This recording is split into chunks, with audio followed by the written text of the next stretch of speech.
Hello everyone, నేను ఈరోజు దొండకాయ ఫ్రై చేస్తున్నానండి. ఎప్పుడైనా దొండకాయలు ఫ్రై చేస్తున్నప్పుడు ఆనియన్స్ బ్రౌన్గా వేగకూడదు. కొంచెం ఇలాగా ఉన్నప్పుడే మనం వెజిటేబుల్స్ యాడ్ చేసేయాలి. ఎందుకంటే మనం ఆయిల్లో ఫ్రై చేస్తాం కదా, బ్రౌన్గా ఫస్టే వేగిపోతే లాస్ట్ కర్రీ అయ్యేసరికి అవి మాడిపోతాయి అన్నమాట. ఇలా ఉన్నప్పుడే వెజిటేబుల్స్ ఏవైనా సరే ఫ్రై అన్నప్పుడు ఇలాగే వేగాలండి. ఇందులో నేను దొండకాయలు వేసేస్తున్నాను. ఫస్ట్ నేను కొంచెం సాల్ట్ వేసుకుంటున్నానండి. పోపు దినుసులు, ఎండుమిర్చి, ఆనియన్స్ వేసి ఆయిల్లో ఫ్రై చేస్తున్నానండి.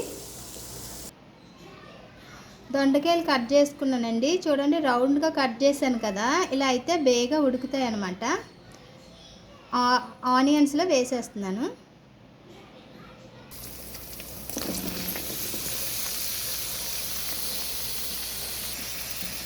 సాల్ట్ వేసానండి. ఇప్పుడే ఇలా కలిపేద్దాం.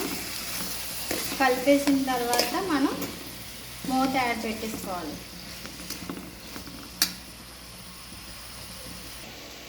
దొండకాయ ఫ్రై చేస్తున్నానండి సైడ్ డిష్కి. కొత్తగా పెళ్ళైన వాళ్ళు, చిన్నపిల్లలు ఉంటారు కదండి, స్టూడెంట్స్, వాళ్ళు నేర్చుకుంటారని. మనం ఎప్పుడైనా బ్రౌన్గా వేపేయకూడదు అనమాట ఆనియన్స్. తర్వాత రౌండ్గా కట్ చేసుకుంటే దొండకాయలు బేగా ఎగుతాయి. మూత అయితే పెట్టేస్తున్నానండి.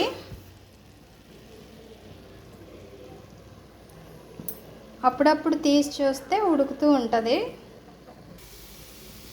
ఉడుకుతున్నాయండి. కరివేపాకు వేసాను. ఇంకా కొంచెం ఉడకాలండి. ఉడికిపోయిందండి దొండకాయ. కొంచెం పసుపు, కారం యాడ్ చేస్తున్నాను. మరీ డీప్ ఫ్రై చేసుకోకూడదండి వెజిటేబుల్స్, అందుకే నేను ఈ మాత్రం చేశాను. ఇంకా నచ్చిన వాళ్ళు బాగా డీప్ ఫ్రై చేసుకోవచ్చు. ఇలా తింటేనే హెల్త్కి మంచిదండి.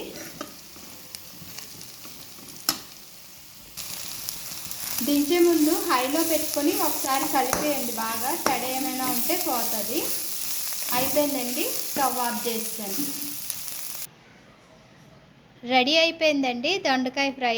పప్పుచారు చేశానండి. తీపి ఆవగాయ మేమే చేసామండి. ఈ వీడియో కనుక మీకు నచ్చినట్లయితే like and subscribe to my channel. మరిన్ని వీడియోస్ కోసం నా ఛానల్ని సబ్స్క్రైబ్ చేసుకోండి. ఈ వీడియోకి అయితే ఒక లైక్ ఇవ్వండి.